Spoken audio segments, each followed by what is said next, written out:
Oh, hi to all my favorite little review watchers out there.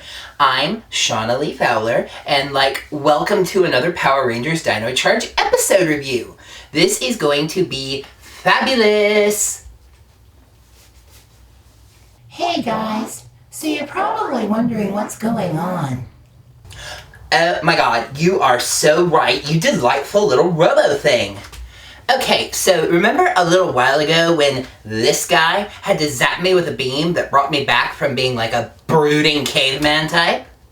The beam tapped into the morphing grid, but I didn't have time to stabilize it, so there were side effects. Yeah, if you call turning me into a girl side effects. But, it's okay, because it just so happens that this week's episode is a really good look at girls in a boys show. You promised that this will wear off, right? Oh yeah, morphing grid energy always stabilizes given enough time. Fabulous! Alright, let's get into the episode then. Episode 7 is Let Sleeping Zords Lie. So the Rangers are out on a dig, actually looking for the Energems and stuff. Well, the boys are digging. Shelby is looking over things and explaining to them and to the audience what the situation is with Energems 6 through 10. Okay, so Gold is with a pterodactyl. Duh, we totally learned that last week. Aqua is with an Ankylosaurus. Purple is with a Plesiosaurus. Gray is with a Pachysaurus, which is actually called a Pachycephalosaurus, by the way. And Silver is with a Titanosaurus, which is what I guess Titanus is based on, so that's pretty cool. So the boys just want to be all big and muscular and sweat and dig and oh my god. But the girl is actually smart and wants to use technology to triangulate where the dinosaurs would be, where they would hang out and stuff, and Energem signatures. But all the dumb boys care about is that she drank all of their drinks, so she leaves. So up on Sledge's ship, he's totally threatening Fury to get Rangers and get Energems. Yawn, what else is new? So anyway, Poisandra decides that she and Curio could just totally get Energems themselves, and they convince Wrench to help them. Oh my god, cat fight! So Shelby gets back to the lab and tells Kendall that she has a new idea to find Energems. Kendall is psh, whatever, okay? I'm super smart and you're not. Shelby gets pissed and tells her off for continually dismissing her. So Kendall says to surprise her, and she totally does. Kendall thinks Shelby's idea could totally work, and they decide to try looking for the Aqua Energem by searching for Ankylosaurus fossils that have Energem signatures. To do this, they decide to whip up the Ankylo Charger, and we finally get to find out how Dino Chargers are made. They take some DNA from a fossil, and then they charge it with the 5 Ranger Chargers. That is so cool. Oh my god. It is so great how this show takes time to actually explain things. So the boys come back to the lab and the girls show off their scanner thing. It locks onto an Energem signature associated with Ankylo DNA.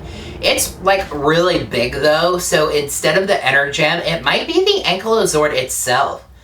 But Wrench is being a big meanie head and intercepts the signal and finds out about it too. Oh my god, hold on a second. Let me freshen up. Hang on.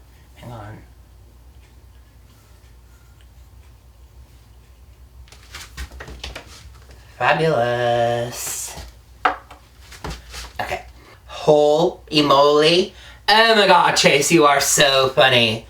So the monsters beat the Rangers to the site and they have a big unmorphed fight. Didn't this totally remind you of MMPR? It was so nostalgic. But why did the Rangers try to fight a monster without morphing? I mean, it's come on, don't be dumb. So the monster shoots Koda with a barb and it makes him all Black Friday sale and attack the other Rangers. They finally get him under control and they get the barb out of him, but then the Ankylozord is I saw that dress first, and attacks them before taking off again. The Rangers wonder why the Ankylozord would attack them. Hello, seriously? This is not hard. Okay, so 1, Koda got stung and then he attacked you. And then 2, the monster said that he left the Rangers a gift. And then 3, the Ankylozord attacks you. Sadly, it's like the caveman who has to put this all together. And oh my god, we like totally get it confirmed that the Ankylozord being awake means that someone has bonded to the Aqua Energem. Somewhere out there, there is an Aqua Ranger. I love the patience of the story to like just not totally give them to us now and we have to wait and stuff. But oh my god, Keeper is so totally sexist. He says about the Aqua Ranger that he may not know the other Rangers exist or may not want to join them yet. I'm telling you guys, when someone in a story usually stresses he about another character, they usually end up being a she. So they figure out that the Ankylozord got stung and Shelby volunteers to remove the stinger because she feels like she messed up and that her machine led the bad guys straight to the Ankylozord. But then Kendall steps up and says the hard thing. It was her that messed up. She forgot to encrypt the scanner's data so that the villains couldn't steal it. She's the one that made the mistake and she's totally going to fix it. Okay, so the monster's name is Stingrage, and I really don't get it. I mean, first of all, it's kind of another boring monster name, Snore. Second of all, it doesn't look anything like a stingray. And third of all, the Rangers keep calling him an insect, when he clearly looks more like a virus, and ew, oh my god, look at those arms and the faces crying out in his body, ew! I like hate to say this, but Sledge is getting a little bit boring. I mean, he like always does the same things. He threatens Fury, he threatens the monster, he grumbles about Poisandra. He's like so one note right now. So Kendall drives out to the Ankylo site and surprise, Shelby's in her truck hiding spot again. The two of them argue over which one of them is going to pull the stinger out of the Ankylozord when Poisandra and Stingrage show up. They blast Shelby down the hole? Shelby go down the hole. She morphs before landing, but the Ankylozord looks totes ready to attack. Meanwhile, the monsters go after Kendall. She grabs a shovel and starts fighting back. Fighting monsters with an everyday item, isn't that something that's reserved for future Rangers? Anyway, she runs some, fights some, loses the shovel, and then Tyler grabs it and deflects some more beams. These things are totes heavier than I thought they'd be. Oh my god. Poisandra totally meant what she said last week because she actually gets involved in fighting the Rangers. The boys are getting beat up, but then Shelby pops out of the ground, riding the Ankylozord. Girl power! We don't actually get to see what happened, so I guess she like pulled the stinger out of it and she didn't like die or something. We finally get a full 5-Ranger roll call, which means Chase finally gets to do his. Yay! Shelby says she'll totally handle Stingrage, but like, did the Rangers ever hear his name? So anyway, she blows him up, Sledge grows him up, and it's Megazord time! Coda says that they need to smash Stingrage. I don't know why that is, but okay.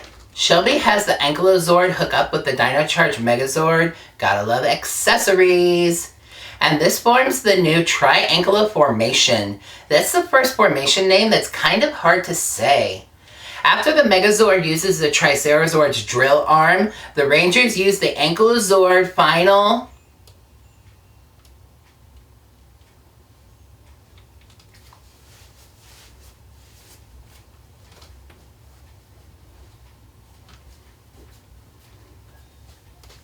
Hammer Punch. So after a quick villain wrap-up where Poisandra tells Fury that she's smarter than she seems, so she's like Jessica Simpson, okay?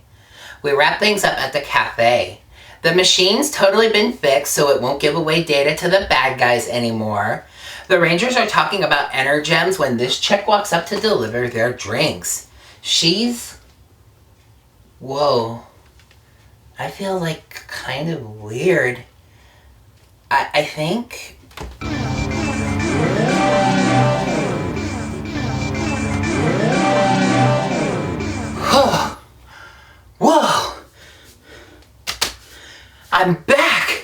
Oh, it's me, Sean Lee Fowler. It's amazing what beauty can do, huh? Speaking of which, can she be a ranger? Pretty please? And by the way, I don't want to say what Chase was looking at as she was walking away, but you can ask him later.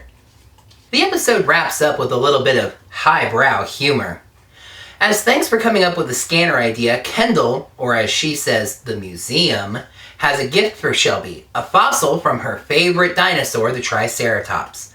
Shelby says she doesn't recognize the bone. Coda points out that that's because it's a 65 million year old piece of dung. That's right, we ended this episode on a prehistoric poop joke. This is going to sound a little bit weird, but this episode hovered between a 4 and a 6. I'll tell you why in a moment, but first let's dig up these fossils and see if this odd-numbered episode got its assumed 5.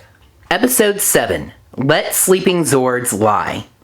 Pros: episode is incredibly progressive for a boys' show, as the action focuses on the 2 female heroes and even the main female villain. They explained how dino chargers are made, gave us a plot device to keep the Energem chase moving, and was patient enough to not just throw a new ranger at us right away. Cons: Sledge is getting a little one note as a main villain, the monster names are growing uncreative, and Stingrage overall was a bit of a mess as far as the theme. Episode 7 is the first odd-numbered episode not to score a 5. That's because it is the first episode I've ever reviewed that goes beyond that. Let Sleeping Zords Lie gets 5.5 fossils out of 5. I'm not sure that I'm going as far as saying that this was the best episode of Dino Charge thus far, even though it's gotten the highest score. What I'm really saying is that this was just as good as episodes 1, 3, and 5, but deserves some kind of a bonus for its boldness and progressiveness. Power Rangers has been a boys' show for a while now. I mean, the toy line for this season almost gave us a purple Tricerazord because boys won't buy a pink Zord. But look at this episode. We get a focus on our determined and intelligent Pink Ranger. She teams up with their even more intelligent female scientific advisor to do something that the boys could not do. I mean, not even Riley came up with this stuff. Both of these girls have emotional depth and are very determined. They don't hide behind the boys, they stand right out in front of them. They take a lot of pride in their intelligence and their capabilities. Shelby takes pride in being a, quote, pretty darn good Pink Ranger, end quote. And when Kendall's mistake nearly cost them a Zord, she drives out herself to fix the problem, even though she's not a Power Ranger, at least not yet. And even on the villain side, Sledge is grumbling, Fury is frustrated, Wrench is off doing whatever. It's Poisandra that drives the action. Curio too, but I'm honestly not sure if Curio is supposed to be male or female. It's her plan, and it nearly succeeds. In fact, we never see how Shelby saved the Ankylozord. Ankylo or Ankylo? I've heard both. And that kind of cheapens Poisandra's accomplishment. That's why this episode gets a 0.5 bonus fossil. It's important, not just to this season, but to all of Power Rangers. There were serious concerns when it came out that this show was going to start with just one female ranger, especially because that was due to the outright sexism of the Kyoryuger producers. But Chip Lynn turned it around and crafted a story that celebrates the intelligence and capabilities and strength of female rangers and other female characters. After 7 episodes, Shelby is already right up there in a proud line of Pink Rangers, right there alongside Jen and Vita. And Kendall is already one of the best scientific mentors on the show, right up there with Dr. Fairweather and Dr. K. I cannot applaud this episode strongly enough. I will, though. I will applaud it until my future children have sore hands. No, I don't know what I'm on about. Go away. I really cannot overstate the importance of this. In just 7 episodes, and this one in particular, Kendall and Shelby have already climbed the ranks of not only female rangers and assistants, but great female characters in boys fiction. Sadly, after one of the strongest episodes in the season, we get our first weekend without a new episode. It's only a 1-week break though. So, after the first odd-numbered episode to not get a 5, technically, let's see if we can get the first even-numbered episode to get a 5. Tune in to Nick on Saturday, April 4th for episode 8, Double Ranger, Double Danger. When Clone Rangers, created by a branding iron-themed monster, steal the real Ranger's irreplaceable tracking device, Fury learns the location of the powerful Terrazord. The interesting thing about that summary is that Kyoryuger never had an episode that featured Clone Rangers, so it looks like we have some more original footage on the way. That's going to wrap up another Power Rangers Dino Charge episode review. Thank you so much for watching. Make sure to subscribe to the channel to see other videos like this one. Make sure to click the like button on this video right down below. And leave a comment below and let me know what you thought of this episode of Dino Charge. Also make sure to watch the videos and click the links on the end slate at the end, because where else would an end slate be? Until next time, may the power totally protect you. Kisses! Mwah!